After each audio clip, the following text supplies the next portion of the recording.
Hello,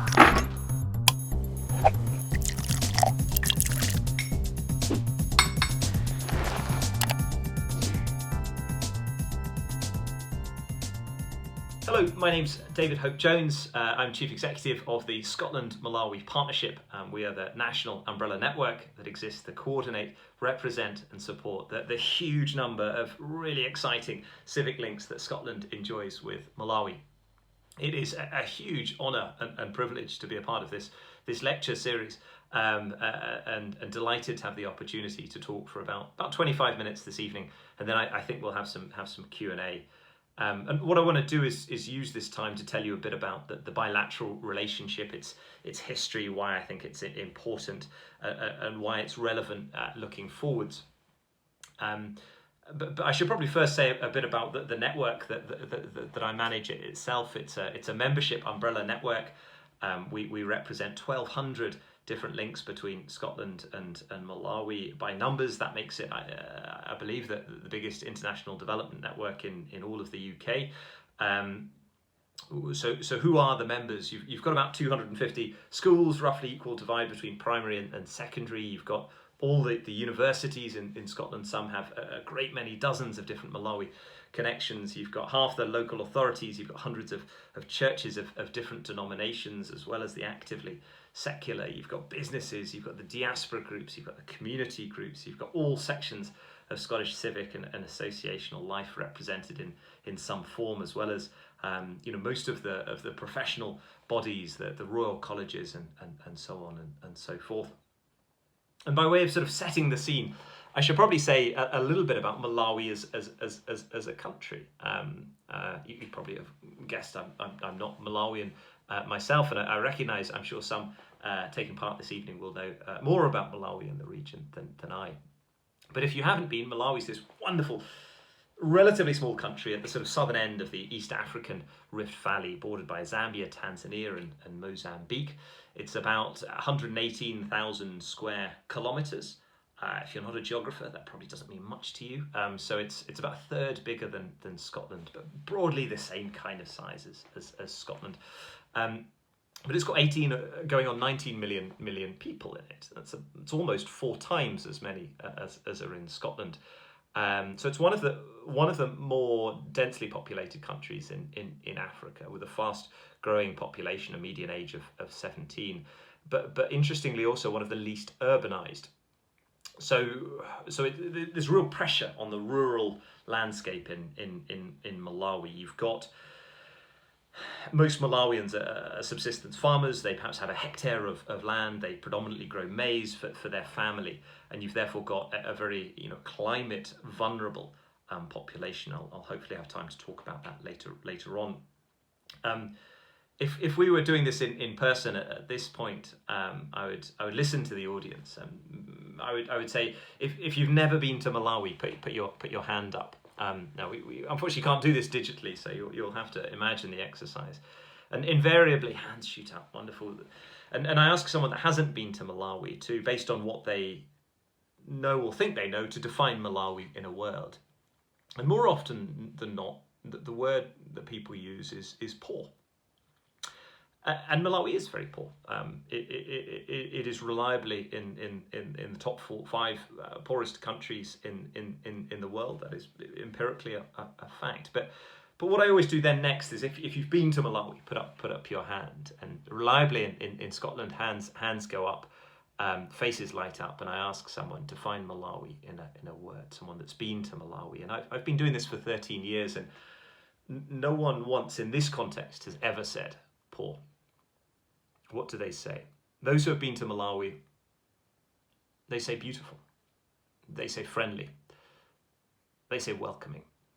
And I know that sounds a bit trite and maybe even a little bit patronizing, but it's true. Malawi is all of these things. And I suppose the point I want to make is there is often a disconnect between the narrative and the image of Malawi that we consume, that we're fed, that we're given as a society, and that the actual reality for those who visit. I would be immensely proud if people said the same thing, having visited Scotland. So the bilateral relationship, I should probably talk a little bit about the history. it's hard to understand the friendship between Scotland and Malawi without looking first at the history that we share together.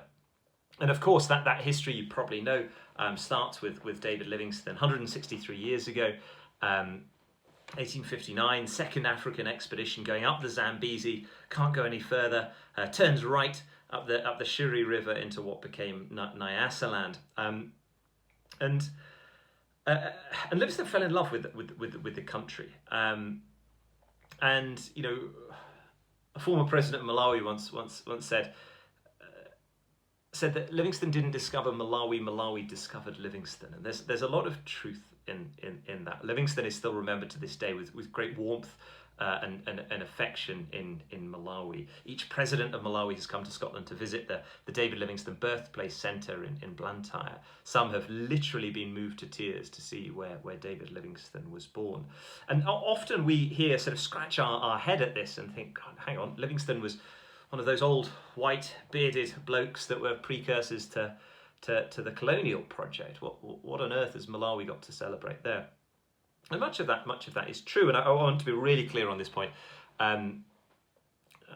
Glasgow was the second city of empire. Scotland is unequivocally implicated in many of the worst elements of the colonial and imperial project, and the relationship between Scotland and Malawi is not immune to that. However, Livingstone is very fondly remembered in Malawi because he fought vociferously against the slave trade at a time that was unfashionable to do so, and that's really remembered in Malawi. And you know, although many of the Scots that followed him, particularly missionaries, weren't immune to the cultural assumptions of the day, and again, I'm not in the business of glossing over the difficult bits, generally, most historical analysis has concluded that most Scots that followed Livingstone actually pushed back against those really damaging and dangerous colonial norms, pushed back against colonial control, formed bonds of friendship and mutual understanding with Malawians and with communities.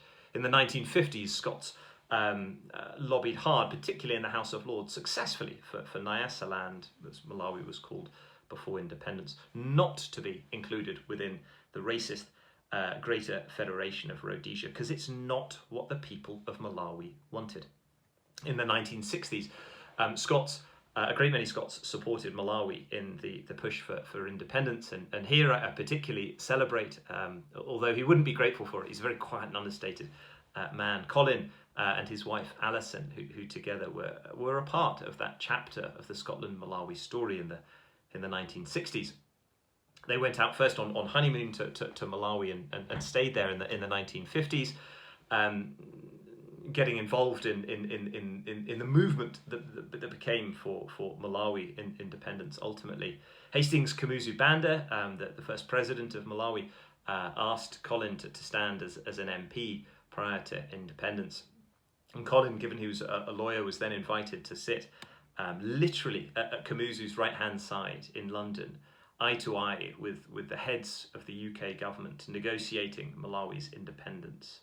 A Scottish lawyer, a young Scottish lawyer, making sure Malawi did not have the wool pulled over its eyes at this crucial moment. And in fact, when Malawi got independence, you'll see there's a white face in the first cabinet of Malawi. Colin was invited to be a minister of an independent Malawi. He was there as the flag was raised in 1964.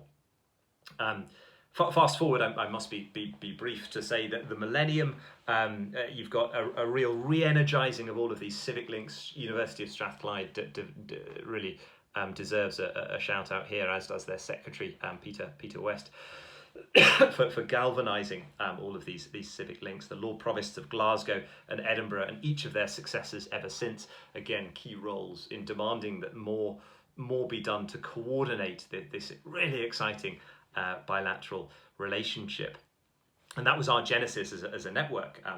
That's where we began, and it was in this time around 2004.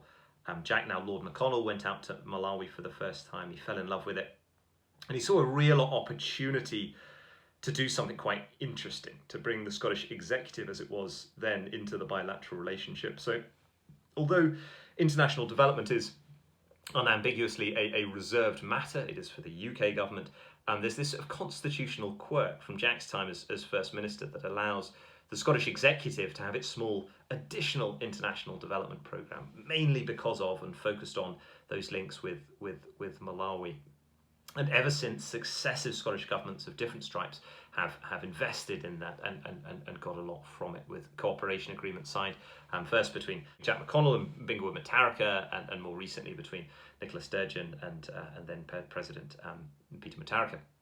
That takes us pretty much to today, and I suppose what I want to talk about next is why does this matter? What are the distinctive features of this bilateral relationship, this model between Scotland and Malawi? And there are 4 points I want to emphasise, and the first is that it's this people to people aspect. And again, it sounds a bit pompous. It sounds like the sort of thing a politician would put in a speech and doesn't really mean anything. But take my word, it does. Behind all of these big numbers, behind all of these logos, the royal colleges and the universities and the big NGOs, why does it exist? It exists because people want it to exist, because Scots and Malawians are friends, because there's human solidarities between individuals, relationships that span often multiple generations and across communities. It is a people-to-people friendship at its core. And I suppose the second bit that stems from that, the second point that I would make is around scale. The extraordinary ability that this bilateral relationship has to inspire all sections of society, new generations to get involved. The average age of Scots involved each year over the last 10 years has been getting younger and younger, more and more people getting involved. Edinburgh University in 2018 found that 109,000 Scots are actively involved each year, almost double that, 208,000 Malawians. They found when you add up all of the time, money, effort and energy, £50 million comes a year from Scottish civic society. They found that almost 3 million Malawians benefit each year from these links, but crucially so too do 260,000 Scots. Over 250,000 Scots benefit, often in different and softer ways, but both sides contribute and both sides benefit. Last but favourite statistic, this time from a University of Glasgow researcher, 2018 again, interviewed hundreds of randomly selected Scots across the country. 44% of the people that they stopped could name a friend or family member with a connection to Malawi.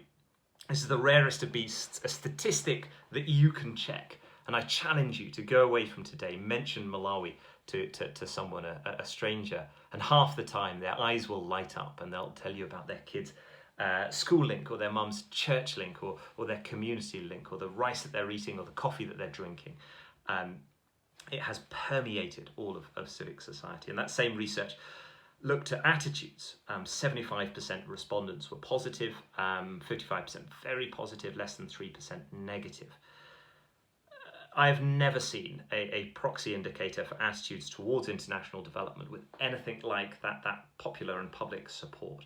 So the point I want to make here is that because of the scale of civic participation, because people can see the beneficiaries in Scotland as well as Malawi, actually it disrupts the otherwise very negative paradigm and set of assumptions that too often sadly prevail around international development as somehow a political vanity project, or a waste of time, or creating dependencies, or corrupt, feckless African countries. All of that is undermined by the sheer energy and the goodwill, the enthusiasm and the scale of support that's there.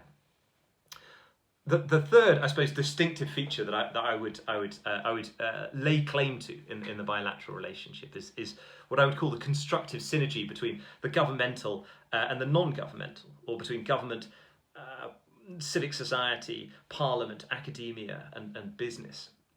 Each individual little Malawi link, often quite modest in scale, taken in isolation, has this ability to inspire other civic links, which then bring in maybe the local MP or the local MSP, and he or she stands up in Parliament and talks about it, and other parliamentarians talk about links in their constituency.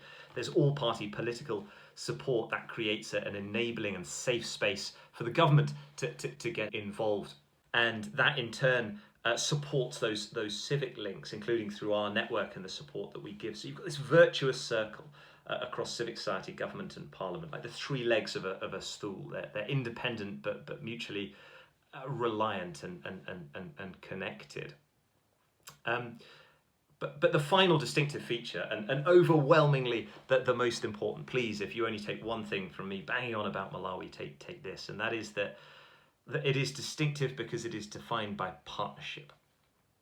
It does not allow Malawi to be defined by pity or poverty. It doesn't allow our relationship to be defined by charity. I want to be clear here, charity is a good thing. I've run a charity, we are a charity, most of our members are charities, it's a good legal status, it's a good constitutional setup, it's a fantastic way of donating money. Do give to charity. But it's a lousy way to interact with a country in the global south. It is too laden with assumptions around one-way flows. We, the benevolent and grateful, give unto you, the needy and grateful. What we call for instead is something really about partnership, but not the sort of partnership that a jockey has with his horse, not the sort of partnership that a business has with their customers. A real dignified and equal partnership. And partnership's a difficult word. It's as overused as it is underdefined. So we're very precise. We consulted 200 Malawian organisations and then 200 Scottish organisations. And from that, we came up with these 11 partnership principles that we hold ourselves and all of these 1,200 links accountable to planning and implementing together. Appropriateness, respect, trust, and mutual understanding. Transparency. No one left behind, effectiveness, reciprocity, sustainability, do no harm, interconnectivity, and parity. And what we do is we ask provocative questions of ourselves and all of these 1,200 links. Whose idea was this link with Malawi? Where is the power in this project with Malawi? Who decides what you do and if it's working? And through that scrutiny, we were able to really, I hope, grow the quality and effectiveness. And absolutely crucial to this is the role of our sister network. Everything I've described is only one side of the coin. It's what we do at this side. Everything done in Malawi is run by our friends, the Malawians. So Malawi has its own network, the Malawi-Scotland Partnership, equally unimaginatively named as ours, but with Malawi first, quite right. And they have all of these hundreds of school links, for example, are members of this network in Malawi that forcefully, powerfully, vocally represents their needs and their priorities. And through this model of two independent networks working together, mutually accountable, through friendship and solidarity, we can challenge the almost inevitable power imbalances that would otherwise be there in each individual link between an NGO, a church, a charity, a hospital, or whatever it is. So those are my four distinctive features, and I want to use the remaining time to give some examples of why this is relevant in 2021. And of course, probably the most obvious thing for me to talk about here is COVID-19. Over the last 15 years of our existence, there has very sadly been a number of humanitarian crises in Malawi, typically floods or famine or cyclones. And we, of course, like all Malawi's friends, have rallied to offer support. But COVID is unique because it is, of course, a crisis that is experienced in both Scotland and Malawi concurrently, in broadly, if not exactly, the same ways. And for that reason, because this bilateral relationship is built on solidarity and reciprocity, we're quite well disposed to offer support. So over the last 18, 19 months or so, we as two networks have been hosting regular digital COVID coordination meetings, each often with hundreds of Malawian organisations, right up to the sort of Minister of Health and presidential level. For all of these, I think 650 organisations and key individuals that have taken part so far, to be able to listen to Malawi. What are their priorities to take forwards? And just one example, we had a meeting in January of this year, 2021, 5 Malawian speakers, including the Minister of Health, all 5 of whom had lost very sadly lost a member of their close family or close colleague to COVID in the last 10 days. And we heard a powerful testimony about the lack of oxygen in Malawi in their second wave of COVID. And we decided very quickly as a community we wanted to do something. We raised the quick appeal. We raised £40,000 in a couple of weeks. But crucially, we didn't do what as a network lots of others were doing, which was say, great, here's the cash, buy some oxygen concentrators or some kit or an oxygen plant. Because we really committed to that listening bit of the partnership. We had dozens of healthcare professionals in Malawi and Scotland talking to each other in this coordination group. And through the listening, we realised that actually it would be many, many months until kit bought now would arrive in Malawi for myriad reasons. But actually, listening to Malawi, it became apparent that there's a huge number of oxygen concentrators already in Malawi that just aren't working, that are broken, that can't be serviced in Malawi, have been donated, fantastic, but haven't been maintained, and some slight embarrassment in Malawi as to that. So what we were able to do is support volunteers in Malawi, volunteer engineers, to repurpose minibuses into mini repair factories to literally drive around Malawi and fix this broken kit that has previously been donated by other people and get it working. So that £40,000, latest report I saw was over $500,000 worth of oxygen concentrators have been rehabilitated through this, and only half of that appeal money has been used so far. So it's continuing to maintain the kit that's there to make it working where it wasn't before. And I think that's a great example of where partnership and listening really is useful. Lots of examples I could give. I'll maybe talk a little bit about trade. As an example, the UK government, post-Brexit, whatever you think of Brexit, is doing a consultation about how better the UK can support developing countries like Malawi through trade setups. And it's something we both sides feel really strongly about. Over the last year, there's been lots said about decolonising, which is fantastic, but my frustration is often that's about apologising for things that happened a long time ago, and the words and language we use now, and just doesn't look at the actual reality for Malawians at the moment.